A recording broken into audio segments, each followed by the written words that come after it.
يهده الله فلا مضل له ومن يضلل فلا هادي له، وأشهد أن لا إله إلا الله وحده لا شريك له، وأشهد أن محمدا عبده ورسوله.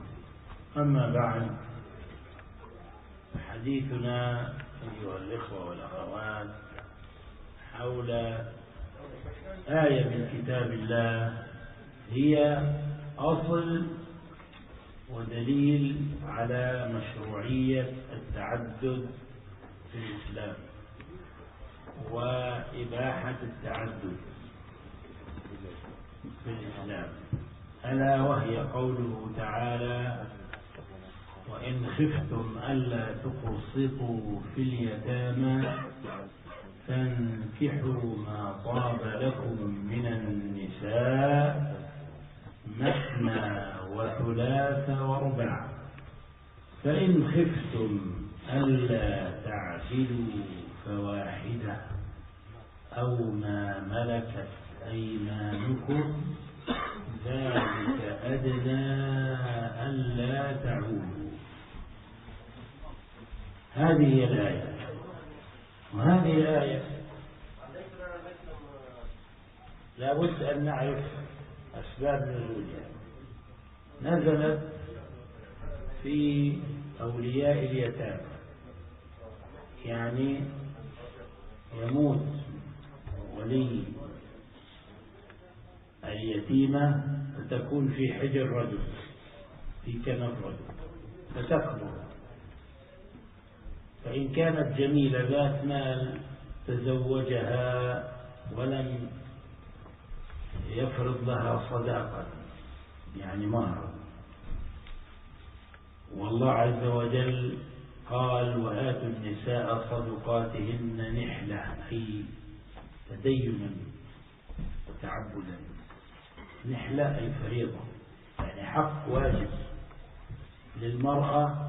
المهر حق واجب للمرأة في ذمة الرجل، لا يجوز أن يأخذ، لأن أحق ما أوفيتم به من الشروط، يقول عليه الصلاة والسلام: أحق ما أوفيتم به من الشروط ما استحللتم به الفروج. والله عز وجل يقول: وكيف تأخذونه وقد أفضى بعضكم إلى بعض، وكيف تأكلون وقد أفضى بعضكم إلى بعض وأخذنا منكم ميثاقا غليظا. فلهذا كانوا يفعلون هكذا: إذا كانت اليتيمة جميلة ذات مال تزوجوها وأخذوا مالها ولم يفرضوا لها الصداق، فجاءت الآية تنهى عن ذلك. إذا لا تريدون تتزوجوها لأنها ليست جميلة وليس عندها مال، فلا تسيئوا إليها، فحينئذ لكم أن تتزوجوا وتتخيروا ما طاب لكم من النساء مثنى وثلاث ورباع، يعني لكم أن تتزوجوا 2 و3 وإلى 4. فجعلت هذه الآية التعدد هو الأصل، يعني ما قال 1 2 3 4، وإنما قال مثنى، فبدأ بالاثنتين، يعني بدأ بالتعدد. فهذا من أدلة العلماء القائلين بأن التعدد هو الأصل في الإسلام.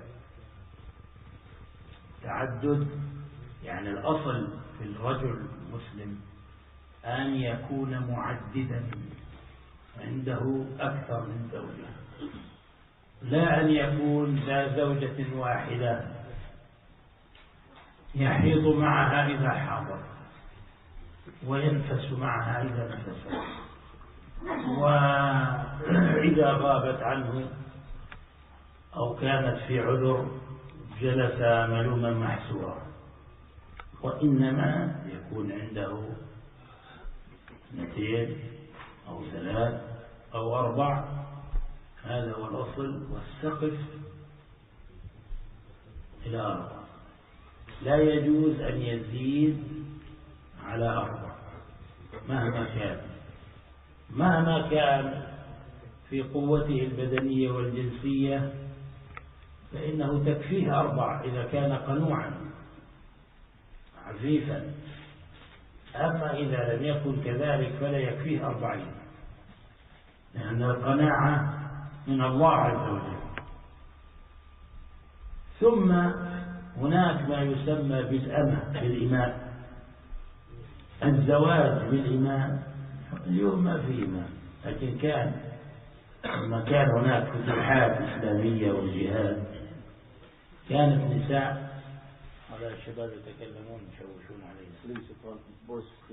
لما كان هناك جهاد وفتوحات كان هناك نساء متزوجات وغير متزوجات يقعن في الأسر، فكانت هذا من جملة الغنائم. فكان أمير الحرب أو القائد يوزع هذه السبايا تخرج من نصيب هذا أو ذا، فيستبرئها بحيضة، يعني يستبرئ رحمه بحيضة، يتأكد من خلوها من الحمل، ثم يعني يجامعها. النساء الحرائر 4 فقط، ليس للرجل أن يتزوج فوق 4. الإماء ما شاء الله من غير حصر، حتى يقال أن الحسن بن علي رضي الله عنه وعن أبيه كان عنده 70 أمة. الشاهد أن الإماء بلا حصر وبلا قسمة، يعني لا يشترط القسمة العادلة بينهم. أما الحرائر فلا بد من العدل الظاهر، لا أقول العدل القلبي، لأن القلب ليس بيد صاحبه، القلب بيد الله. النبي عليه الصلاة والسلام كان يقول: اللهم هذا قسمي فيما أملك، فلا تلمني فيما تملك ولا أملك. وكان عنده 11 امرأة، ومات صلى الله عليه وسلم وتحته 9 نساء، وكانت عائشة أحب النساء إلى قلبه، لكن كان يعدل بين نسائه، يعني يبيت عند هذه يطعم هذه مثل هذه، يكسو هذه مثل هذه. إذا أراد أن يسافر إلى غزو أو إلى سفر أقرع بين نسائه، فهذه إذا خرج سهمها أخذها، وكذلك يتناوب في المبيت عند نسائه، كان يطوف عند النساء على نسائه في اليوم جميعا، ثم يبيت عند التي نوبتها. الحمد لله والصلاة والسلام على رسول الله. أما بعد, before the talk started, the Sheikh drew our attention to the fact that it was requested from him to do this talk regarding polygamy on an empty stomach, so that we're prepared. But he said, I promise you that I'm not going to upset the brothers or the sisters. And he started the talk by saying that today we're talking about an ayah from the Book of Allah, in which the permissibility and the fact that it's from our religion is established, and that is the ayah that says, and if you fear not to be just in relation to the orphans, then marry what you please or what you're pleased with from women 2, 3 or 4, and if you fear that you will not be just between them, then one or what your right hand possesses. That is better, and it will protect you from falling into sin. It is important for us to know what the cause of revelation of this ayah was. This ayah was revealed regarding those people who used to be guardians of orphans, and they used to be taken care by a man who, when she grew up, if it was a girl and she was beautiful, he would marry her even without mahar, without giving her any dowry. And of course by Islam we are required to give it, as Allah subhanahu wa ta'ala said, give the women their dowries, their mahar, tadayyunan, which means that as a religious duty, and it is an obligation upon the man when he marries a woman to give her mahar, to give her dowry. And the Prophet ﷺ said that the conditions that have more right to be fulfilled are the ones with which you make the private parts of women halal. And Allah subhanahu wa ta'ala said, and how can you take it back and consume it, while the women have taken from you a very, very strong agreement? So therefore the ayah was revealed that used to forbid the men who used to be in charge of orphan girls to do that, to marry them without any mahar. And the ayah told them that if it grew up and she wasn't very beautiful, then they are not allowed to wrong them, but rather they are allowed to marry 2, 3 or 4. And this is the ayah that the scholars who say that the general principle in relation to the man is that he should marry more than one, because Allah subhanahu wa ta'ala did not start by saying that marry 1, 2, 3 or 4, but rather he started by straight away saying 2, 3 and 4. And that is the asl for a Muslim man, that he doesn't have only one wife.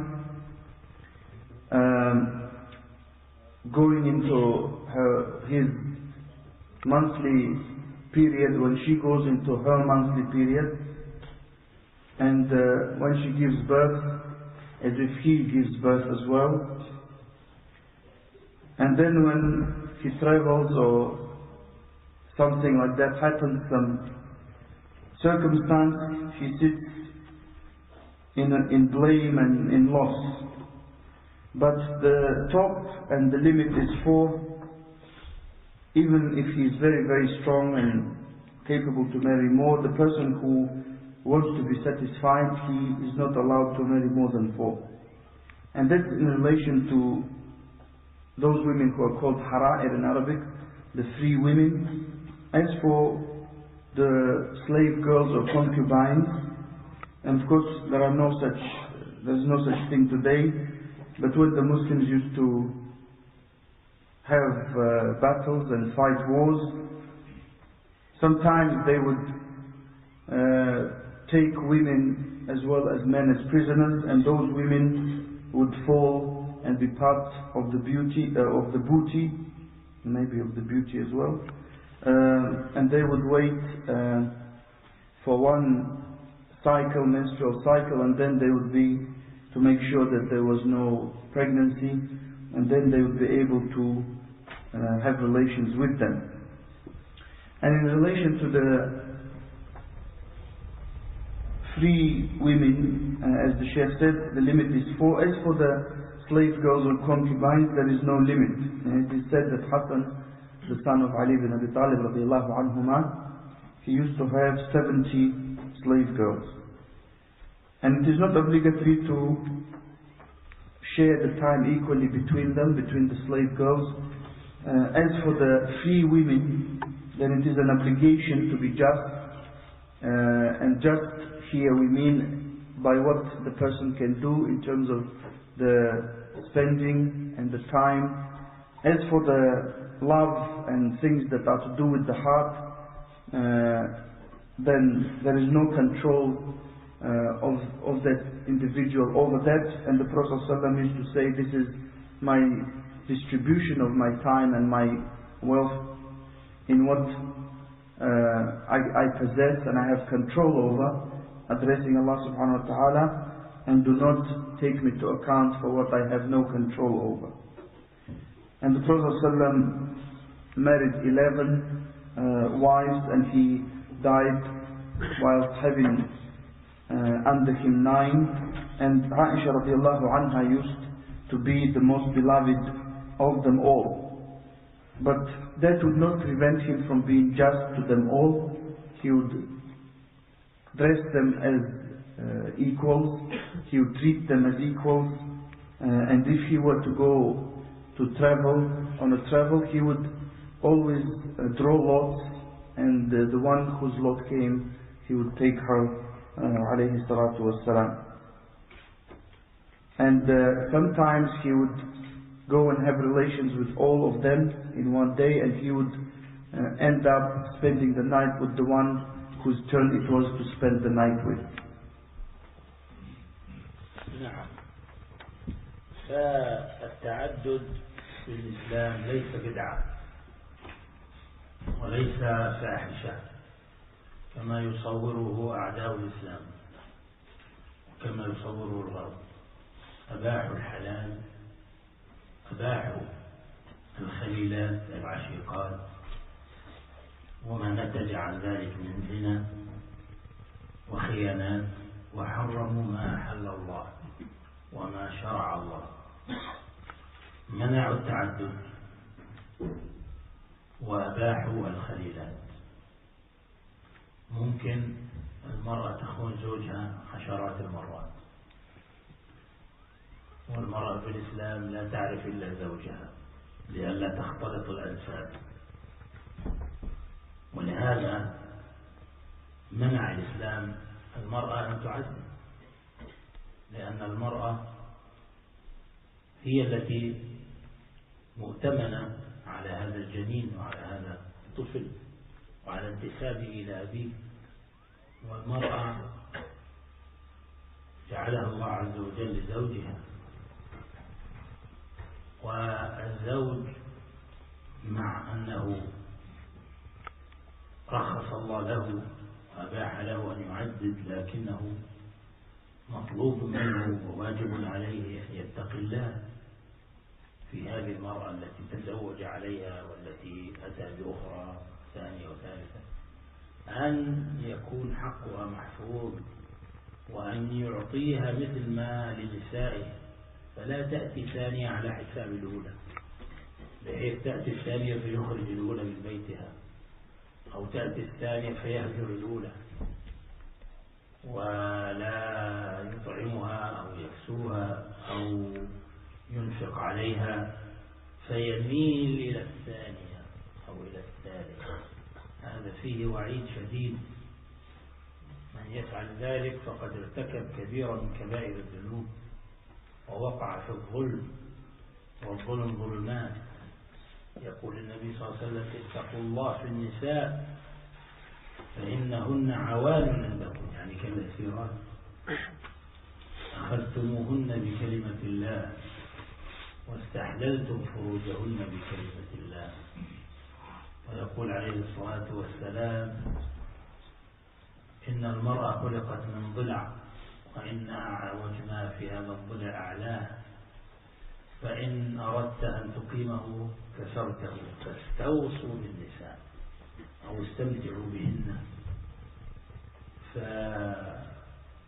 فالمرأة شبهها النبي عليه الصلاة والسلام بالقارورة، والقارورة هي الزجاجة الشفافة الرقيقة التي إذا وقعت وتحطمت لا يمكن أن ترمم. ولهذا أمر النبي عليه الصلاة والسلام أن نرفق بالنساء رفقا بالقوارير، سماهن قوارير. ولهذا لابد للزوج أن يراعي مشاعر زوجته وأن يكون هينا لينا. ولهذا نهي الأزواج عن ضرب الزوجات، وأمر الزوج أن يعالج نشوز المرأة بالموعظة الحسنة أولا، ثم الهجر في المضجع، ثم إن كان ولا بد يريد أن يستعمل الضرب فيكون ضربا غير مبرح غير مؤلم، لا يكسر ولا يجرح ولا يترك عاهات ولا تشويهات. بعض الأزواج هداهم الله يضربون أزواجهم نساءهم ضربا قبيحا، ضربا يعني إجراميا، كأنه يعني في حلبة مصارعة، كأنه ثور هائل، كأنه سبع ضارب يخمشها يعضها يأكلها. هذه وحشية ينهى عن الإسلام ويحرمها الإسلام. طاف ببيوت آل محمد صلى الله عليه وسلم نسوة كثيرات نحو من 70 امرأة يشتكين أزواجهن الضرب، فخرج النبي عليه الصلاة والسلام على الصحابة وقد جمعهم في المسجد، قال عليه الصلاة والسلام: لقد طاف ببيوت آل محمد صلى الله عليه وسلم نحو من 70 امرأة كلهن يشتكين أزواجهن الضرب، لا تجدون أولئك خياركم، يعني الضرابين لنسائهم، لا تجدون أولئك خياركم، هؤلاء ليسوا من خياركم. لهذا قال النبي عليه الصلاة والسلام: خيركم لأهله، يعني زوجته وأهل بيته وأبنائه، وأنا خيركم لأهلي. وهو على فراش الموت صلى الله عليه وسلم، وهو على فراش الموت يجود بأنفاسه العطرة المباركة يودع هذه الدنيا، يقول: استوصوا بالنساء خيرا. ليت المرأة المفتونة بما عليه الغرب، المرأة المسلمة المفتونة بواقع الغرب تدرك هذه التعاليم النبوية، تدرك رحمة الإسلام بها، وكيف الرسول عليه الصلاة والسلام نبي الإسلام الرحمة المهداة وهو على فراش الموت وهو يوصي بالنساء خيرا.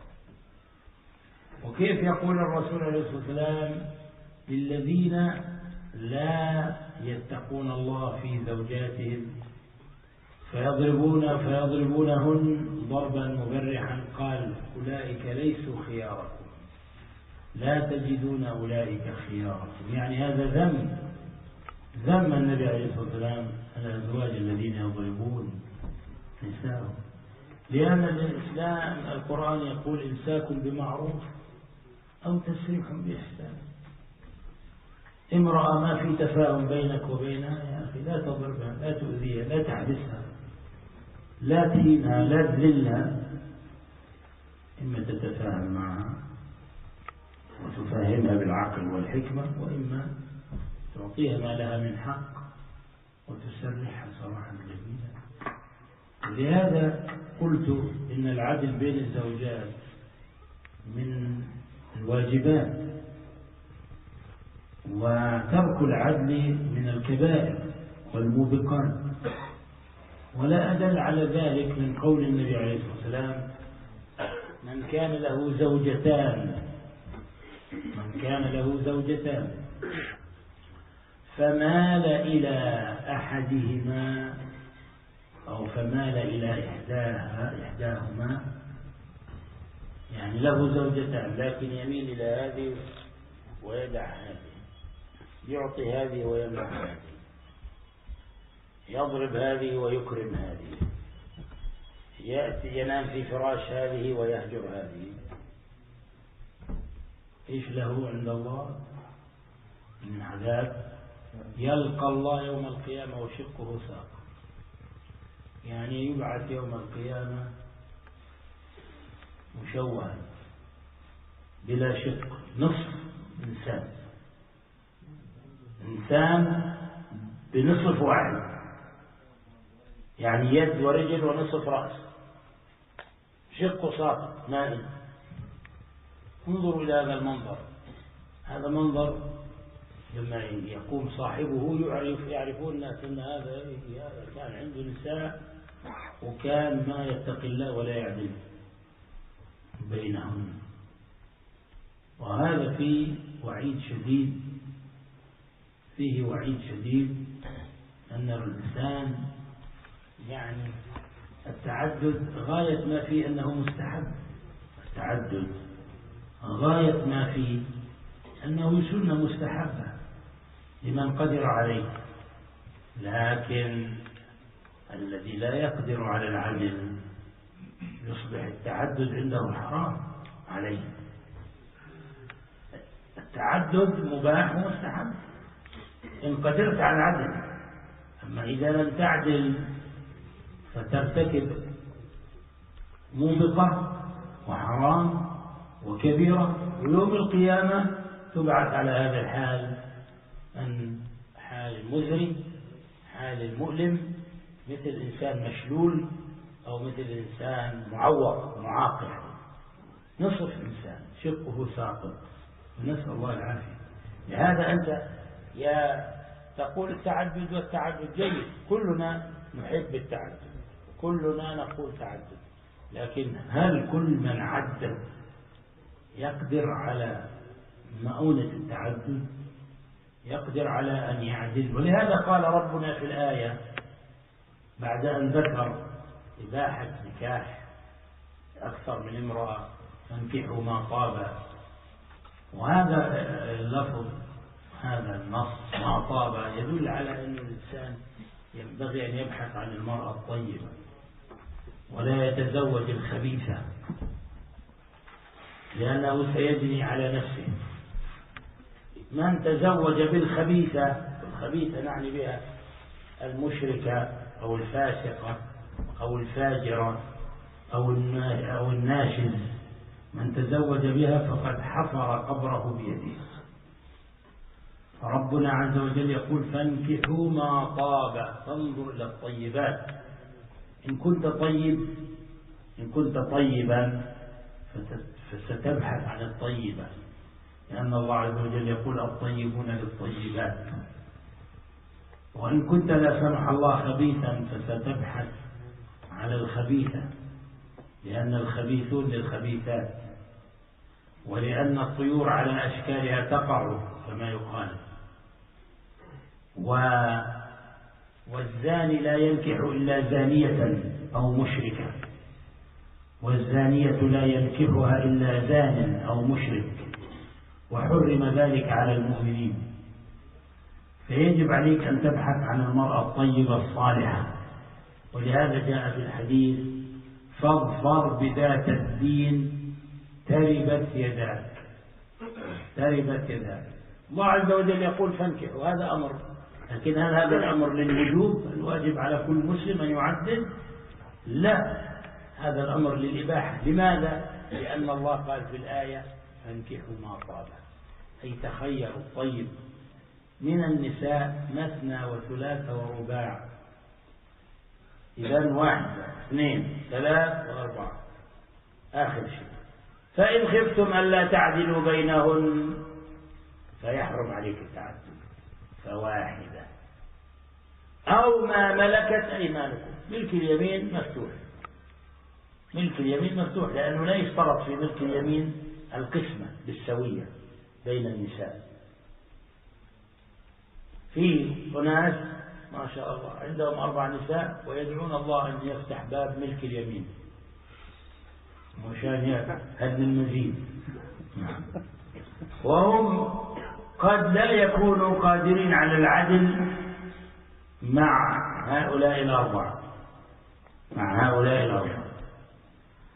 لكن لأنهم لا يفهمون من التعدد إلا الشهوة والجنس، فلهذا التعدد لا يفهم منه الشهوة والجنس. نعم، في التعدد في تحصيل للإنسان، تحصيل لزوجاته، ولكن ليس هو الأصل في الزواج المودة والرحمة والسكينة، لأن الله جعل لنا من أنفسنا سكنة، ولأن الله عز وجل ألقى المودة والرحمة بين الزوجين. ومن آياته أن خلق لكم من أنفسكم أزواجا لتسكنوا إليها وجعل بينكم مودة ورحمة إن في ذلك لآيات لقوم يتفكرون. فأعداؤنا ومن تأثر بهم من العلمانيين وأعداء الدين ممن هم من أبناء جلدتنا ويتكلمون بألسنتنا، وبعض النساء الجاهلات اللاتي يكفرن بالتعدد يزعمن أن التعدد فقط لقضاء الجنس وقضاء الشهوة. نعم، هذا من مقاصده تحصين الفرد وغض البصر، أن قد يتزوج الرجل بامرأة واحدة ولا تحصن ولا تكفي فيحتاج إلى التعدد، لكن ليس هو الغاية من الزواج أو من التعدد. من غايات التعدد إحصان النساء. هذه المرأة التي طلقها زوجها حينما لا تجد زوجا، من الذي يضمن أنها لا تنحرف؟ هذه تلك المرأة التي مات عنها زوجها وهي شابة صغيرة. لماذا؟ لأن لا يجبر خاطرها ويعالج كسرها ويتزوجها رجل صالح يضمها إلى نسائه ويكرمها. هذه المرأة التي فقدت معيلة صارت مشردة، لماذا لا يحسن إليها ويتزوجها؟ لماذا تفهم المرأة أن هذه عدو لها، يعني الزوجة الأولى أو الثانية؟ لماذا تفهم أن الثانية عدو لها والثالثة عدو لها؟ لماذا لا تفهم أن هذه أخت في الله، وأن هذا من باب الإيثار والإكرام، ويؤثرون على أنفسهم ولو كان بهم خصاصة؟ أنا أقول إن الزوج هو صاحب يعني المشكلة، لأنه إذا كان عادلا بين نسائه مكرما للنساء فستكون هؤلاء النساء كالأخوات. وأنا يحدثني بعض الأزواج المعددين الناجحين يقول أن زوجاته يلبسن من بعض، يستعرن ثياب بعض، يعني لما تكون ليلة هذه تأخذ من ثياب ضرتها أو أختها ثيابها الداخلية لتتزين لزوجها، ويدخلن جميعا في المطبخ، يشتغلن جميعا، يطبخن جميعا، ويتعاونن جميعا على شؤون البيت وكذا. وإذا واحدة ولدت تقوم الأخرى على خدمتها في حالة النفاس، أو إذا مرضت تقوم على يعني خدمتها. موجود عند بعض ولكن قليل جدا نادر. هذا قليل ونادر. وفي المقابل هناك نساء لا ترى ضرتها أبدا، وتقول ما أراه ولا أسمع صوتها، ويكون قد وضعها هذه بالشرق وهذه بالغرب. يوجد هذا ويوجد هذا. ولهذا هؤلاء لهم أبناء لا يعرف بعضهم بعض، أبناء ضرائب، إخوة غير أشقاء، إخوة أبناء علات كما جاء في الحديث، لا يعرف أحدهم الآخر، يعني إخوة من أب واحد يمكن يبلغون وهم ما رأوا بعض بسبب الخلاف بين الأمهات والكراهية. إذن هذا ما صار تعدد. إذا كان يصل التعدد بالرجل أن يعدد، إخوانه لا يعرف بعض، أبناءه لا يعرف بعض ويعاد بعض، ونساء تتعالى ولا تلتقي، ويكون هو يعني يسببن له الآلام والسكر والضغط والمصائب بسبب خلافهم وغيرتهم. إذن هذا خسران. خير له أن يبقى على واحدة، فإن وجد هذه الواحدة يعني غير صالحة يسرحها سراحا جميلة بعد أن يستنفذ كل وسائل الإصلاح، ولعل الله أن يرزقه زوجة أخرى.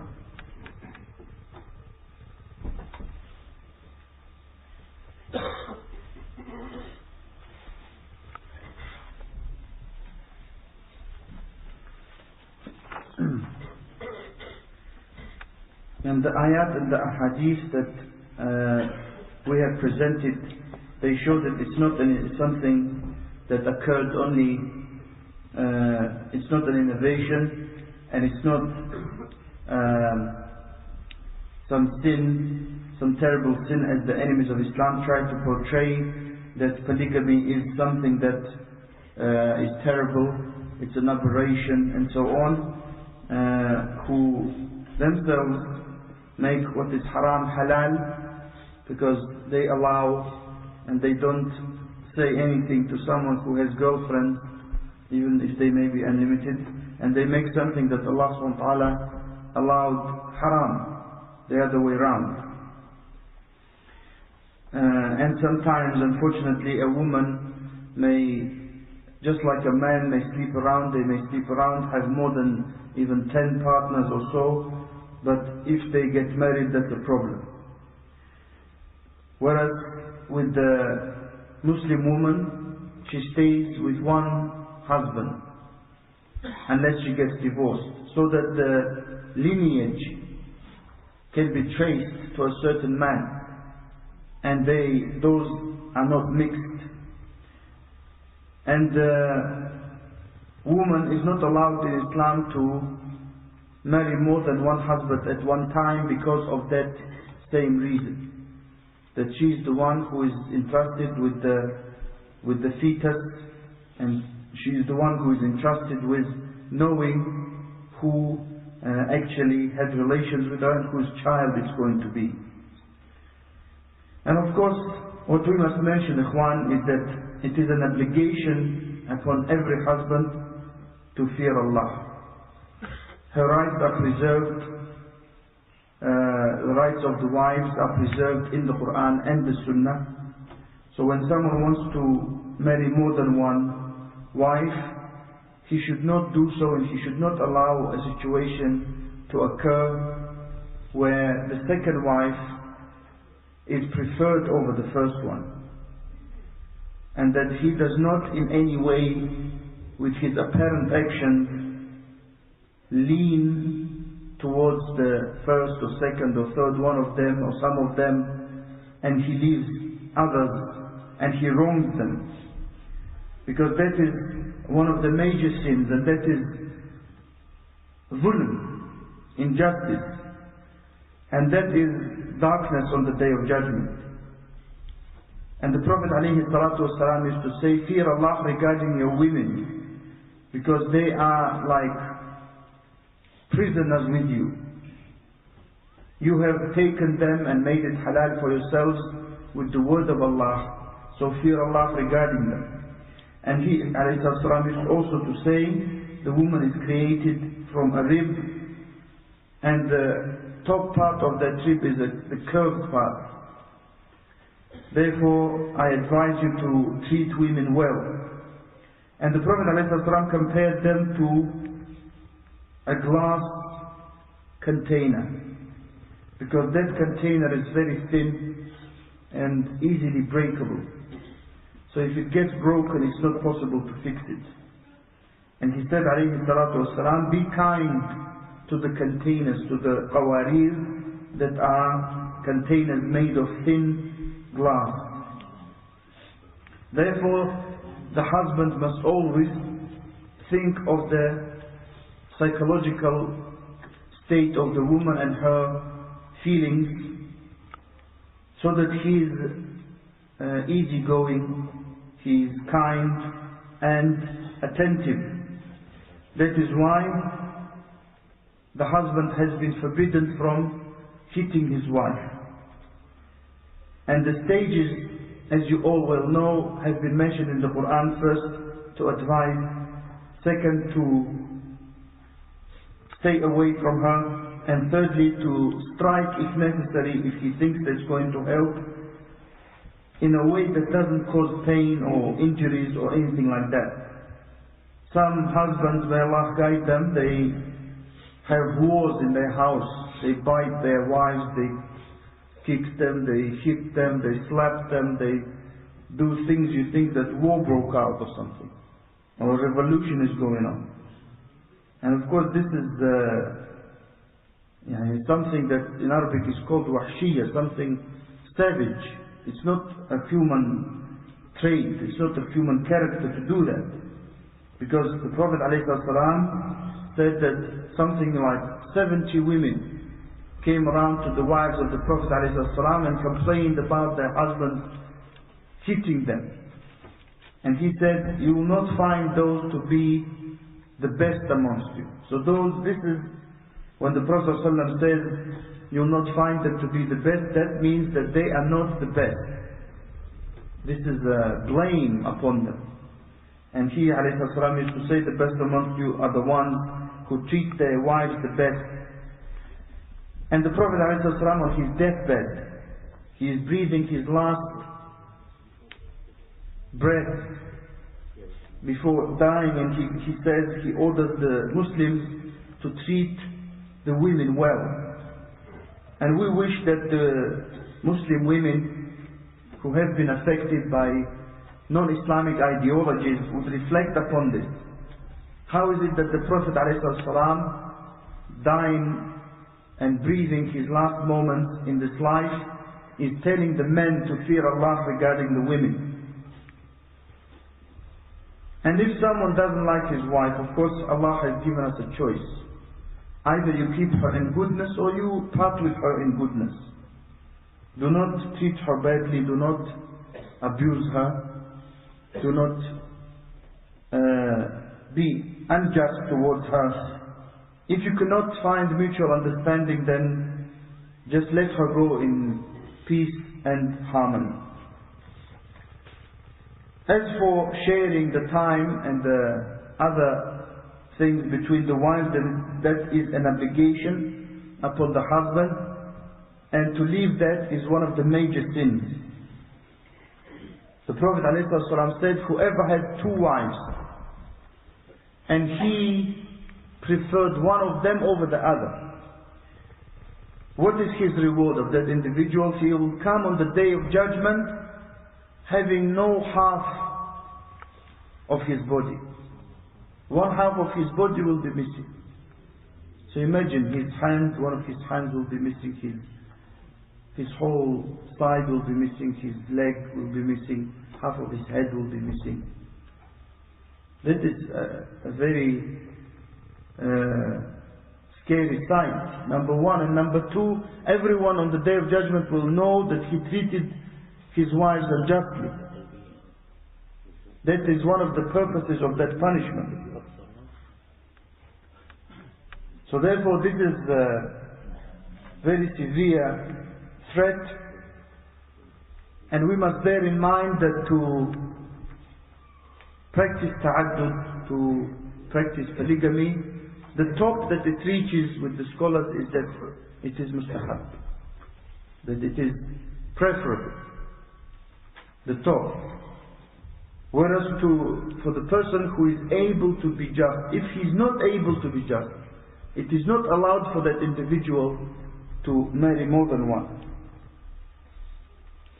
And on the day of judgment, if he were to do it and to go ahead and to marry more than one and be unjust, he would come, as we said, with half of his body missing.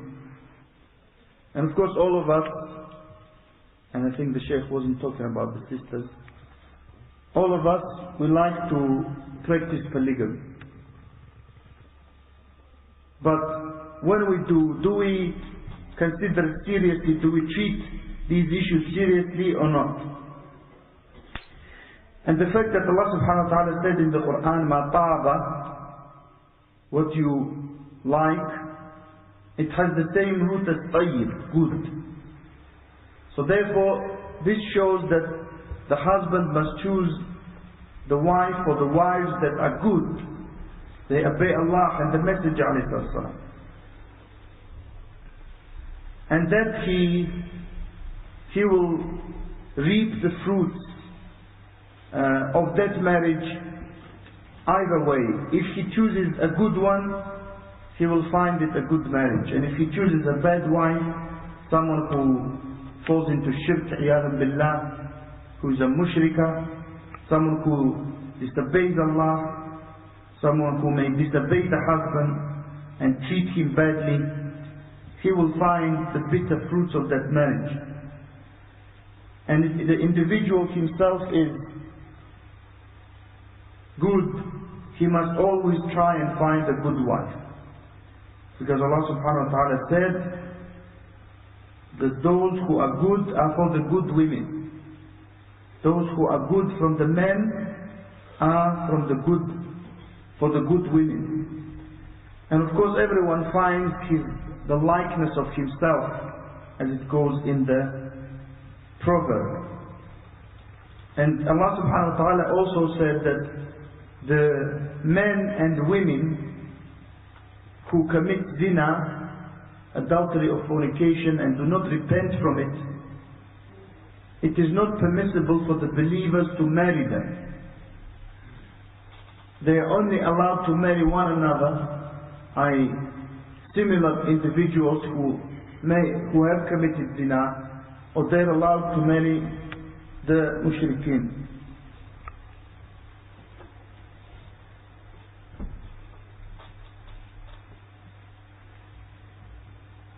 Naam, Jazakallah khairan. Prefers the wife over the other. It has been mentioned, of course, to explain that it means fairness, not love or desire. Naam, that is something that's correct and that has to be mentioned, and I will mention it again. That's what we mean when we say he prefers one wife over the other, means in his sharing the time and the money that he spends on them and the time that he allocates to them, and it does not mean love or desire.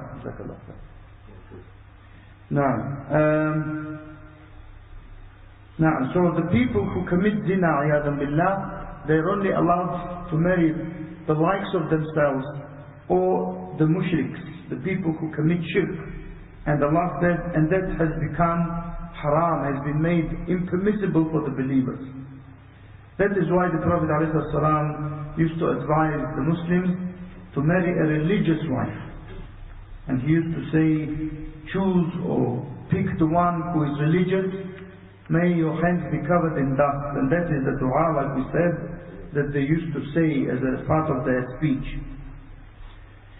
So therefore this saying of Allah subhanahu wa ta'ala, فَانْكِحُوا, then marry, does not mean that it's an obligation upon every Muslim. It is a permissibility, it is permissible for you to do so. And if, as Allah said, if you're not able to do justice between the wives, then marry one or what your right hand possesses. Because as we said, the slave girls or concubines, those, it is not a requirement for someone who possesses them to share time equally between them. And we know some brothers who are married to 4, and they say, we wish that we had some slave girls. They say, is there any addition we can add to our family? And of course some people understand by polygamy, or from the word polygamy, that the person only satisfies his sexual desire. There is no doubt that that is part of the deal, that is part of the marriage. But the general principle regarding marriage, first and foremost, is that there is affection, affinity and mercy and tranquility between the husband and the wife. Allah subhanahu wa ta'ala said, and from His ayat, from His signs, is that He created spouses from yourselves, so that you may find tranquility with them. And He has put love and mercy between you. Those are signs for the people who reflect, who think. And the enemies of Islam and those who are affected from those people who are from ourselves, from amongst ourselves, and they speak our language. And some women, of course, who have been maybe affected by them, they say that polygamy is only to do with satisfying one's sexual desire. And of course, as we said, that has some truth in it, but that is not the whole of the truth. It is possible that a man may marry one and he may not be able to satisfy his sexual desire through her, and he may go ahead and marry a second one, but that is not the only reason he gets married, or at least he should get married. One of the other reasons, and one very important reason, is to make sure that the women do not commit illegal sexual intercourse. Those women who are not married, and some of them may be young, as the Sheikh described, a young woman, for example, whose husband died. Why is she supposed to stay all her life without a husband? Why not for her to join the family? Or someone who's been divorced. So therefore, it must be understood that even from the point of view of the sisters and the women, that when the husband gets married to a second wife, that should not be treated as a direct challenge to the first, and that should not be understood as enmity between the wives. Rather, the way it should be understood is that they prefer one another over each other. And Allah subhanahu wa ta'ala describes some of the Sahaba radiallahu anhum as having that feature of character. They prefer others over themselves, even though they may have severe need. And sometimes I blame, the Sheikh said, the husband for creating problems. Because many times he does not deal with his wives justly. If he were to deal with his wives justly, very often they would become like sisters to one another. Some brothers tell us, and we inquired for a second time if it was really true. Some brothers tell us, those who are married more than one, that some of his wives, they treat one another like sisters. They wear each other's clothes, they cook together in the kitchen. Yeah, it does exist.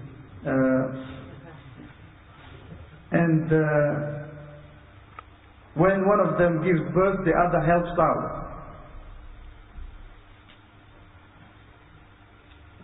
And that is, of course, in stark contrast to some situations where the wives hate one another, they don't want to see one another, their children never have any contact between themselves, they grow up completely in isolation. This one is in the east, the other one is in the west, their children don't have a clue about each other. So this is not polygamy. This has become punishment for that individual, because that affects his health. He has high blood pressure, diabetes because of that, and everything else. So therefore, he should not carry on with this course of action. And he should marry only one. And even if that one is not a pious woman, then he should let her go in a good and just way, and Allah inshallah will replace her with someone better if he so desires. إخواني، التعدد سنة قديمة مارسها الأنبياء، فأكثر الأنبياء كان لهم أكثر من زوجة، وأكثر الأنبياء زوجات سليمان عليه السلام، من أعظم ملوك بني إسرائيل، من أعظم أنبياء بني إسرائيل، كان عنده 1000 امرأة، 1000 امرأة، زوجاته بلغن 1000، وهو الذي دعا ربه فقال رب هب لي ملكا لا ينبغي لأحد من بعدي إنك أنت الوهاب. أقسم أن يطوف في ليلة على 100 امرأة، والحديث في البخاري، فنسي أن يقول إن شاء الله، فطاف على قال لأطوفن الليل على 100 امرأة كل امرأة تنجب طفلا يجاهد في سبيل الله، فنسي أن يقول إن شاء الله فما حملت إلا امرأة. انظروا لهذه القوة الذي آتاها الله سليمان، يطوف في ليلة على 100 امرأة، يجامع 100 امرأة، ولكن ما حملت إلا امرأة وجاءت بالشق فارس، نسي أن يقول إن شاء الله. نبينا عليه الصلاة والسلام مات وتحته 9 نساء، وأوتي قوة 40 رجل. الناس يتفاوتون في قواهم في قدراتهم، ولهذا ربنا عز وجل جعل هذا الشق مثنى وثلاث ورباع. فالصحابة حتى في الجاهلية كانوا يعددون. أسلم غيلان بن سلمة الثقفي وتحته 10 نساء، يعني له 10 زوجات. فقال له النبي عليه الصلاة والسلام أمسك 4 وطلق الباقي، لأن هذا حقك من الحرائر. فاختار 4 من نسائه وطلق الباقي. وأسأل أيضا الحارث بن قيس صحابي آخر أسلم وتحته 8 نساء، 8 نساء. قال له النبي عليه الصلاة والسلام اختار 4 وطلق الباقي. إذن التعدد موجود، وأدلة التعدد كثيرة. يعني هذا الآية التي نحن بدأنا فيها هذه يعني هي أشهر وأظهر الآيات القرآنية الدالة على التعدد. هناك آيات والذين يقولون ربنا هب لنا من أزواجنا، ما قال من زوجتنا، الآية لا تقول، ما في قراءة من زوجتنا، وإنما من أزواجنا، جمع زوجات، من أزواجنا وذرياتنا أو ذريتنا قرة أعين. بعدين قال النبي عليه الصلاة والسلام في حديث الثلاثة الذين واحد منهم قال أما أنا فأعتزل النساء ولا أتزوج أبدا، وهم بأن يجئ نفسه، يعني يخصي نفسه. فإيش قال النبي عليه الصلاة والسلام؟ قال لما جمع الصحابة وأتزوج النساء، ولم يقل تزوج المرأة. هذا يدل على أن التعدد هو الأصل. وأتزوج النساء فمن رغب عن سنتي فليس مني.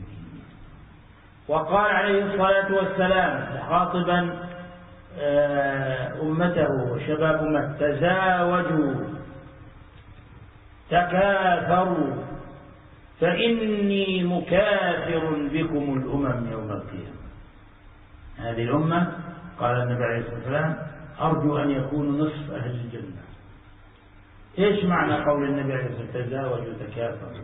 هذا أمر ودعوة من النبي عليه الصلاة والسلام، لكن مش تزاوجوا تكاثروا وكونوا غثاء كغثاء السيل، لا، لأن الرسول عليه الصلاة والسلام لا يكاثر بنا إلا إذا كنا رجال وإذا كنا مؤمنين عاملين بالإسلام.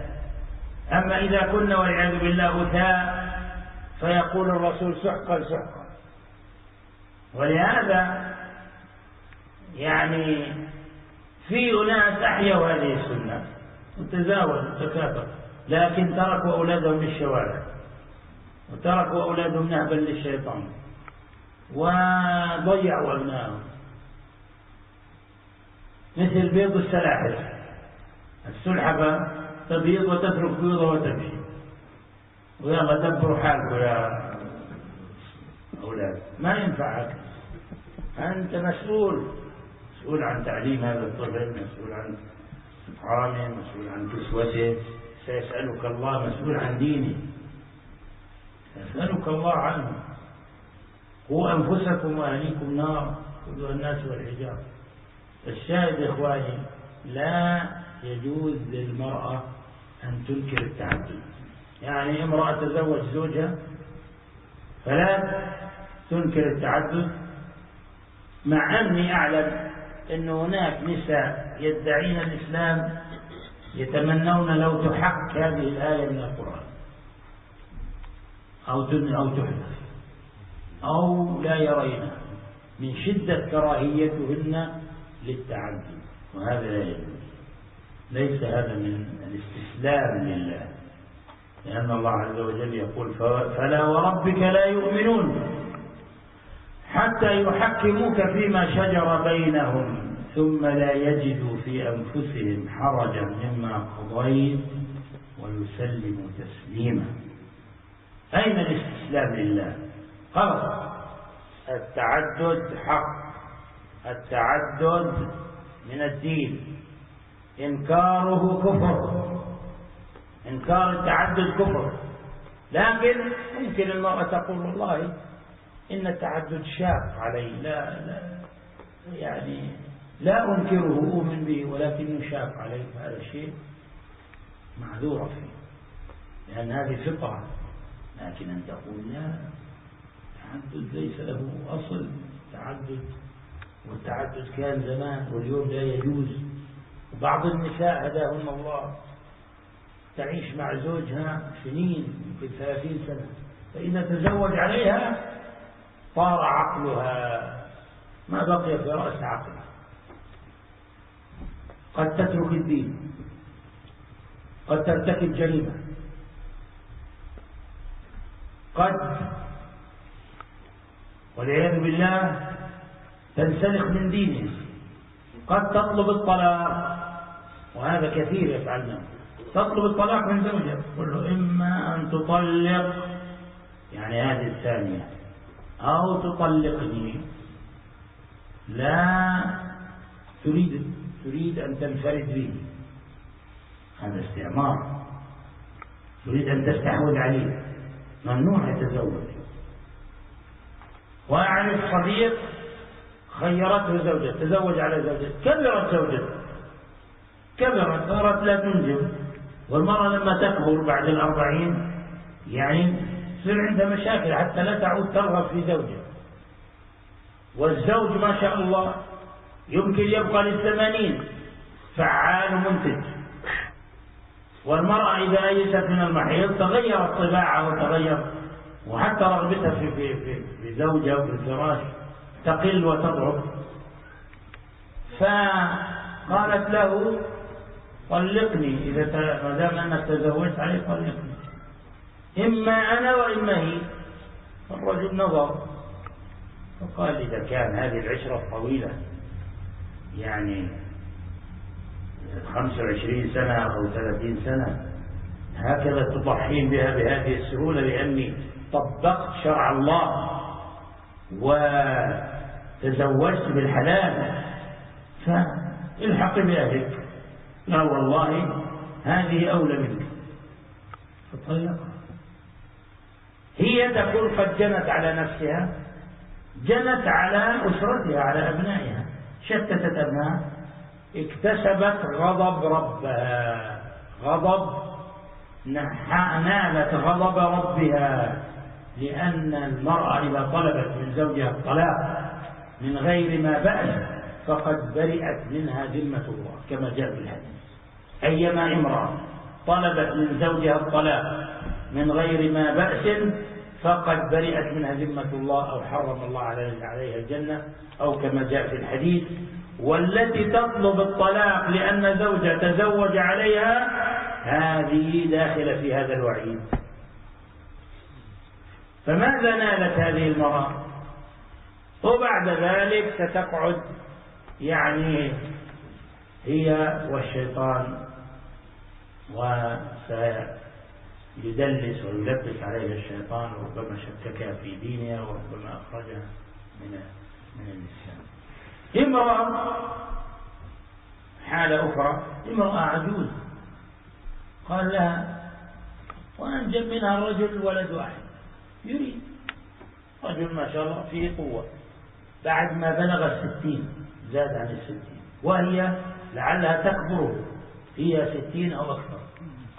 قال لا يا فلان أريد أتزوج، تمنعه، وكانت مهملة له، كلما اقترب منها يعني رفصته كالدابة وابتعدت عنه. الرجل فيه شهوة وعنده رغبة، فتزوج عليها من غير إذنها. فماذا جرى لها؟ كانت مهملة بنفسها، ذهبت إلى السوق واشترت الثياب الجميلة، ثياب الصبيات الصغيرات، واشترت أحمر الشفاه. هذه العجوز الشمطاء اللي ما كانت تعتني بنفسها صارت كأنها بنت مراهقة، واشترت الكعب العالي ما شاء الله، ولم تلبث حتى ماتت قهرا بسبب الغيرة التي أكلت قلبها وخرجها كما يقال استاذ، لأنها لم تتق الله عز وجل.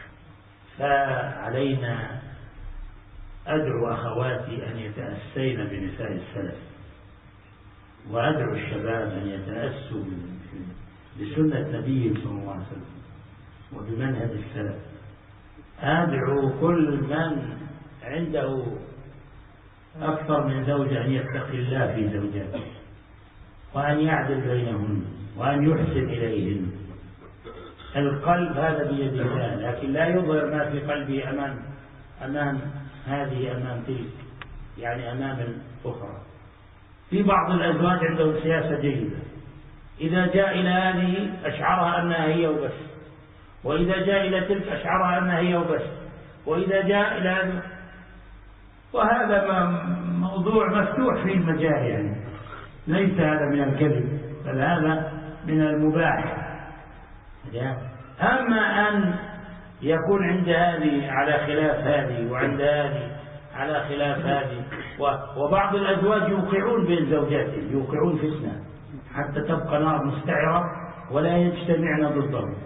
نسأل الله عز وجل أن يهدينا سواء السبيل، وأن يوفقنا للعدل، وأن يوفقنا لإحياء السنن المهجورة ومنها التعدد، وأن يوفقنا للعمل بكتابه وتحكيم شرعه وتجنب أسباب سخطه، إنه ولي ذلك والقادر عليه. وأتمنى للجميع التوفيق والسداد والرشاد، وصلى الله وسلم على نبينا محمد وعلى آله وسلم. بارك الله فيكم شيخ.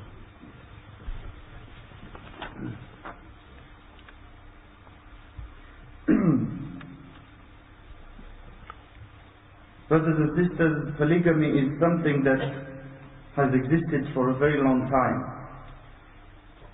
And this is a practice that was practiced by the messengers and prophets of Allah alayhimus salatu wassalam. Most prophets had more than one wife. And the one who was the one who had more than anyone else was Sulaiman alayhi salatu wassalam, one of the greatest prophets from the children of Israel alayhi salatu wassalam. He had 1,000 wives.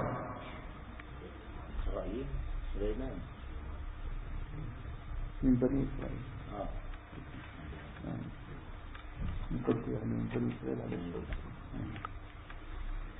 He is the one who made the dua in the Quran, mentioned in the Quran, "O my Lord, grant me a kingdom that will not be granted to anyone after me." So therefore, look at the strength of the individual, that he is able to look after 1,000 women. And one night he said that he would have relations with 100 women, and the hadith is in Bukhari, and he forgot to say Insha'Allah, if Allah wills. And he said, I will today have relations with 100 women, and each one of them will give birth to a child, who will become a warrior in the path of Allah. And he forgot to say Insha'Allah, and due to that, only one of them gave birth to a child. And the Prophet ﷺ died and he had 9 wives. So therefore, this is not something new. This has been practiced by the Prophet, the best of mankind, alayhi salatu wassalam, for generations. But the greatest number that a Muslim can marry, as we have said, is 4, because people are different in their abilities and strengths. The limit has been set at 4. The Sahaba radiallahu anhum, they used to practice polygamy even before Islam. Some of the Sahaba used to have 10 wives, 8 wives before they embraced Islam, and the Prophet ﷺ told them to keep 4 and divorce the rest. Because 4 was something that was allowed, the limit. And there are many proofs. This ayah that we're dealing with is one of the most famous proofs. But there are others, like the saying of Allah subhanahu wa ta'ala regarding the saying of the believers, O our Lord, grant us from our wives and our children. So he didn't say from our wife.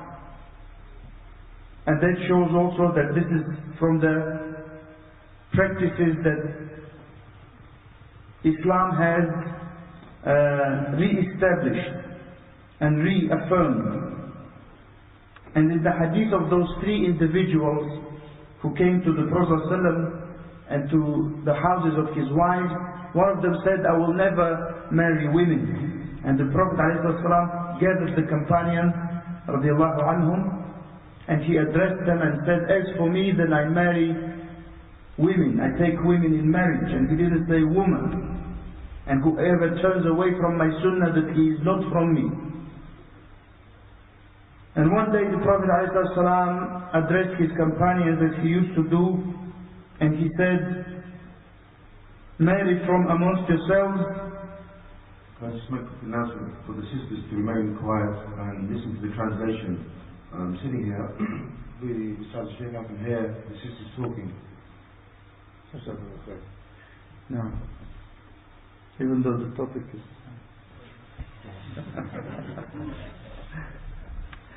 Now, the Prophet ﷺ said, get married between yourselves and get large in number, great multitude. And he used to hope ﷺ that his followers would be half of the whole number of the residents of Jannah, of paradise. And of course the Prophet ﷺ will be proud to count us amongst his ummah, his nation, only if we are truly men in the full sense of the word, not useless scum who are worth nothing. In which case he will say alayhi salatu wassalam, take them far away from me. Not like those people who leave their children and abandon them and don't take care of them, just like tortoises do. Those slow moving animals, they come, they lay their eggs and they leave. They say, you look after yourselves, as if. As for the Muslim, he is responsible for everything, including his wives, his children. That is why Allah subhanahu wa ta'ala said, protect yourselves and your families from the hellfire. And it is not permissible for a woman to say that polygamy does not exist in Islam. And it is not from Islam. Because saying that is kufr. Saying that is disbelief. She is allowed to say though that it is difficult for me to accept it or to deal with it. If the husband gets married again, that is maybe understandable. But it is not permissible for her to reject it and say it's not from our religion. And unfortunately there are some Muslim women who say they are Muslims, but they wish that that ayah, the one we are trying to explain now, never existed in the Quran. And that is not permissible. some of the women who get married or get their husbands practice polygamy, they may have spent 30 or more years with them, but as soon as he marries a second wife, as if those 30 years never existed. She may change, she may even commit some crimes against him, or she may leave her religion. Even she may seek divorce from him and say that only myself, me or no one else. And the Sheikh said, I have a friend who wanted to get married to a second wife, and his wife was not a very young woman, and as you know, beyond the age of 40, the woman changes and her desire, even sexual desire, decreases dramatically. As for the man, then good news, he can go up to 80. So this woman, she said, divorce me then in that case. And the man thought about it. And he said to her, if for you those many years that we spent, something like 30 or 40 years that we spent together, mean nothing, just because I did something that Allah allowed me to do, then this one, I will choose the second one, the new one. So go to your relatives, to your parents' house. And this woman, of course, what has she achieved? She has, you can say, committed a crime against herself, against her children, because they are going to grow up without a father. And the Prophet ﷺ said, any woman who seeks divorce from her husband without a proper reason, then the Jannah becomes impermissible for her. Or like he said, ﷺ. So what has she achieved? And what will she achieve? If she does that, Shaitan will overcome her. He will make her weak. He will maybe make her leave the children even. She may not be able to bring them up properly. And there is another case, when a man who had a wife and they were both not very young people, himself he was about 60, his wife was more than 60, and they only had one child, and the man he wanted more than one child. And he decided to get married again. And of course, by that point, the woman wasn't sort of looking after herself much, wasn't really interested much in some of the activities.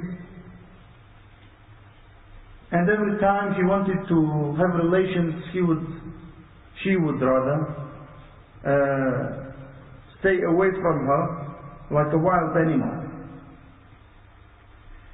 So he went ahead and got married without asking her permission. So this woman changed overnight, the first one. She went and bought some nice clothes. She started using lipstick and things like that. She started buying high heel shoes.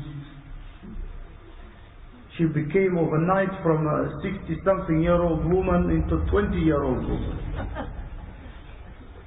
But eventually, she died out of jealousy.